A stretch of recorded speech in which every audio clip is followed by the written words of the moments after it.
এই ফ্যাসিবাদ, এই আওয়ামী দোসরদের আমলে, তাদের শাসনামলে সারা দেশে বিভিন্ন স্থানে আমরা দেখেছি চাঁদাবাজি, সিন্ডিকেট, দখলদার থেকে শুরু করে বিভিন্ন ধরনের অপকর্মের জন্য এই আওয়ামী লীগ সিন্ডিকেট তৈরি করেছে এবং তার মধ্যে দিয়ে বাংলাদেশকে অর্থনৈতিকভাবে, সামাজিকভাবে এবং রাষ্ট্রীয়ভাবে সারা দুনিয়ার কাছে নিচ অবস্থায় নিয়ে গিয়েছে। আমরা যখন 5ই আগস্ট বাংলাদেশের ছাত্র জনতা একটি গণ অভ্যুত্থান করে, তখন আমরা দেখতে পাই বিভিন্ন জায়গায় তারা চাঁদাবাজি, দখলদার, সিন্ডিকেটের নেতৃত্ব দিচ্ছে।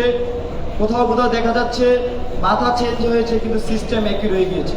আপনারা গতকালও দেখেছেন বঙ্গবাজারে, সেখানে আওয়ামী লীগের একজন কমিশনার, মহিলা কমিশনার চামেলি, এবং তার সাথে যোগ দিয়েছিল যে